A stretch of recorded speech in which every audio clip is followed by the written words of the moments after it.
Jadi karena ada benda gitu. Kalau sudah seperti itu tuh solusinya memang harus dibuang atau dilarang itu, atau bisa energinya dinetralkan, Ki? Karena itu Mbak, terus pikirannya itu ya bisa jadi langsung ngamuk, emosian sama istrinya.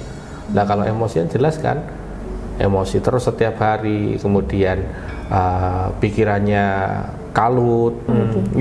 Yang kemasukan itu karena gini, saya sudah bikin videonya kok di TikTok saya, bahwa nih tak tunjukin, mumpung belum tak larung.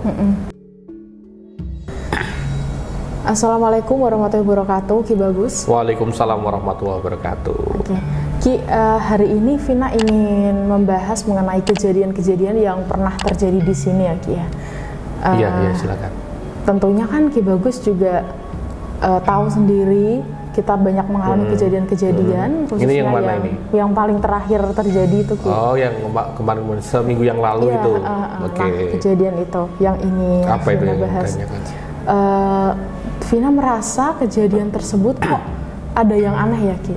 Anehnya di kejadian tersebut kan ada beberapa di sini, khususnya para karyawan itu mengalami, bisa dibilang itu kesurupan, tapi kok kesurupannya di sini itu Vina ngerasanya tidak kesurupan yang seperti di luar sana, yang histeris teriak-teriak seperti itu, tidak. Paham. Cuman dari beberapa karyawan itu kayak mengalami perubahan dari sikapnya yang biasanya tidak dilakukan itu jadi dilakukan, terus juga dari perilakunya. Salah satunya tuh dari salah satu yang ada di ruang sebelah, Ki. Mbak Ani itu loh, Ki. Ya, itu kan memang Mbak Ani sendiri tuh memiliki pribadi yang pendiam, ya bisa dibilang introvert begitulah, Ki. Tapi kenapa sejak kejadian itu Mbak Ani tuh jadi lebih ceria, jadi suka senyum-senyum sendiri, terus juga jadi ramah. Kalau itu sih enggak gitu sih, Mbak, kalau menurut saya, Mbak. Jadi kan kemarin kejadiannya kan sampean juga di sini toh sama saya, kemudian muncul suara pertama kalau nggak salah di lantai 1 kan, suara dari salah satu karyawan saya. Teman-teman mungkin ada yang belum tahu ya, di Padepokan saya ini ada 30-an orang ya, Mbak. Kemungkinan 15-an orang itu kemarin itu kayak kesababan. Kalau di bahasa Jawa ya memang kayak kesenggol energi. Nanti saya sebutin ujungnya atau penyebabnya itu apa sih, begitu. Jadi mereka itu kesenggol energi, kemudian terjadinya perubahan serentak saat itu, ya energi. Misalkan itu Mas Adi di belakang kamera tuh, misalkan Mas Adi itu tiba-tiba sedih, dia katanya sedih banget begitu saat itu juga. Nah kemudian yang di bawah itu ada teriakan, memang dia merasa terhentak ya, kayak apa ya, tiba-tiba kayak orang tidur tiba-tiba kayak kejatuh gitu rasanya, mimpi kejatuh kan rasanya kaget itu, serentak gitu langsung ada perubahan di situ. Nah Mbak Ani kemarin di situ bukan sampai saat ini, kalau sama lihat dia kan udah biasa normal kembali kan. Pada saat itu memang jadi ceria kan. Nah perbedaannya itu teman-teman semuanya, karena yang menjadi masalah itu dia bukan karena kemasukan tiba-tiba, Mbak. Yang kemasukan ternyata cuma satu saja kemarin itu ujungnya. Tapi efeknya ke semua orang gitu. Yang kemasukan itu karena gini, saya sudah bikin videonya kok di TikTok saya, bahwa nih tak tunjukin, mumpung belum tak larung. Nah, jadi penyebabnya itu ini benda kecil ini, Mbak. Ini itu keris ya, Ki. Ya, keris semar mesem ya, sebutannya semar mesem, semar kunjung. Ini itu titipan orang. Katanya, Ki, daripada saya nggak bisa rawat, ini Ki Bagus tolong rawat aja. Ya udah, ini yang tak rawat begitu. Udah saya coba bersihkan ya, masih bertahap, tak bawa ke sini. Tiba-tiba yang di bawah itu Mas Roni itu kesababan pertama, energinya nggak sesuai. Nah ini kodam ini itu yang masuk ke dalam Mas Roni. Nah Mas Roni kan salah satu murid saya yang memiliki energi yang luar biasa, termasuk ya kanuragan dia cukup mumpuni lah. Nah energi dia yang besar itu kemana-mana, nah, kena banyak orang, begitu. Semacam itu. Jadi kesurupan itu tidak selalu karena ada yang masuk, tetapi ada yang mempengaruhi secara energi, Mbak. Ya. Nah seperti itu. Ya kalau saya sebutnya kan energi ya. Karena misalkan saya kasih contoh ya, misalnya sampean ada di suasana yang hening misalkan ya, di padang rumput hening, lihat senja, yang dirasakan kan damai, adem ya kan Mbak. Iya, benar. Tapi coba ketika posisi yang berbeda misalkan, itu kadang bisa nangis, kadang bisa malah sedih, keinget apapun itu, misalkan kejadian masa lalu dan lain sebagainya, itu karena ada energi yang menyelimuti gitu. Betul. Nah kemarin kan udah tak kunci untuk sarana ini, kemudian udah tak bersihkan juga teman-teman semuanya yang kena kesababan energi itu. Kemudian ya ini rencananya ya entah nanti saya apakan begitu tuh ya. Teman-teman mungkin yang sudah lihat di TikTok itu ya udah tahu lah penyebabnya ini udah tak tunjukin begitu. Untuk sarana yang membawa dampak seperti itu dikarenakan emang energi dari sarananya atau kodamnya atau seperti apa? Marah begitu ya?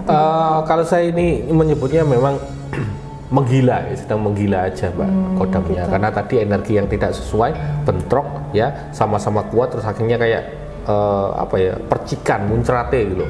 Percikannya itu yang membuat orang-orang di sekitar itu berpengaruh.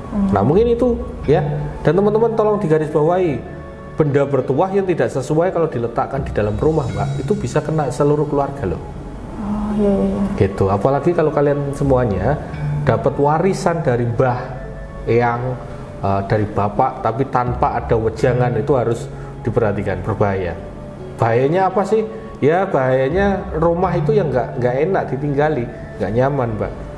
Bisa jadi sering bertengkar, bisa jadi orang di dalamnya ini nggak betah, pingin keluar aja begitu, pingin keluar dari rumah, nggak damai di dalam rumah, bahkan ibadah itu nggak bisa khusyuk di dalam rumah ya, bisa jadi karena ada benda gitu. Kalau sudah seperti itu tuh solusinya memang harus dibuang atau dilarang itu, atau bisa energinya dinetralkan Ki? Kalau bisa ya energinya dinetralkan, kalau nggak bisa kayak ini ya, saya rasa udah nggak nyaman saya sendiri kalau untuk dinetralkan, tak larung aja nanti ini. Jadi nanti ini ya entah kapan itu tak ajak Mas kameramen untuk sekalian nunjukin kepada teman-teman tata cara untuk larung dengan benar itu gimana dan di mana gitu Mbak. Itu berarti bukan hanya terjadi pada benda yang berupa keris ya Ki ya, bisa berupa pusaka apa aja. Sampean mungkin paham ya, ada rumah besar, rumah orang kaya zaman dulu, terus kemudian kok rasa rumahnya hawanya nggak enak loh, kadang itu dari benda-benda yang bukan benda bertuah loh, lukisan, patung ya kan, bahkan ukiran tanaman atau apa begitu, itu ada di dalam budaya Jawa, itu ada. Di agama Islam juga disebutkan bahwa kita menyimpan benda-benda kayak gitu kan juga bisa dihuni kodam kan Mbak. Nah itu juga bisa mempengaruhi rumah. Di kepercayaan Tionghoa ada kan namanya Feng Shui, itu juga ada benda-benda yang nggak boleh diletakkan dalam rumah. Ada tata caranya, ada tempat atau posisi yang benar kan begitu. Nah itu mengenai benda bertuah yang mungkin bisa mempengaruhi ruangan atau orang gitu, yang kemarin kesurupan itu. Iya benar, pernah terjadi di sini juga. Nah buat teman-teman di rumah yang memiliki sarana berupa benda spiritual berupa pusaka atau mustika, itu memang harus dicek dahulu berarti ya? Ya betul, harus dicek dulu. Ya, harus dicek dahulu, jangan asal menyimpannya, apalagi langsung digunakan begitu, karena belum tentu energinya selaras dan cocok begitu. Betul nah sekali. Efeknya ini satu lagi Ki, yang ditanyakan, efeknya ini apakah hanya seperti itu tadi, maksudnya bisa nggak berdampak pada mungkin kerezekiannya jadi seret, atau mungkin keluarga jadi sering cekcok atau bertengkar, seperti itu bisa ya Ki ya? Sangat bisa. Contoh ya, contoh ini mempengaruhi pikiran, nggak tenang di dalam rumah ya kan, nggak tenang di dalam rumah itu, orang itu kan pikirannya terus terlalu fokus begitu, nggak nyaman, kemudian pikirannya kadang kalau fokus terhadap sesuatu, kemudian katakanlah ya ada istrinya, Mas mau makan apa, karena itu Mbak, terus pikirannya itu ya bisa jadi langsung ngamuk, emosian sama istrinya. Nah kalau emosian jelas kan emosi terus setiap hari, kemudian pikirannya kalut, rezeki berpengaruh, kesehatan apalagi, cerai bisa jadi kan begitu. Iya. Bahkan terjadi tindakan-tindakan yang tidak baik. Saya yakin kok kejadian yang baru-baru kan ada seorang suami yang menghabisi 4 anaknya. Saya rasa ada yang nggak beres juga di rumah itu, gitu. Yang membawa pikiran dia sampai berbuat hal yang keji. Nah kalau itu nggak usah dibahas sampai dalam, ya, karena kasusnya juga belum selesai begitu. Nah itu termasuk perubahan di rumah tuh berbahaya, Mbak. Jadi memang harus diperhatikan ya kalau menyimpan benda-benda pusaka atau spiritual seperti itu. Nah ini sudah terjawab sudah ya.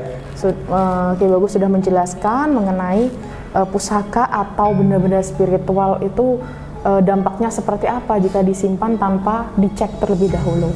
Terima kasih atas waktunya Ki. Nanti kita ketemu lagi di video selanjutnya. Wassalamualaikum warahmatullahi wabarakatuh. Waalaikumsalam warahmatullahi wabarakatuh.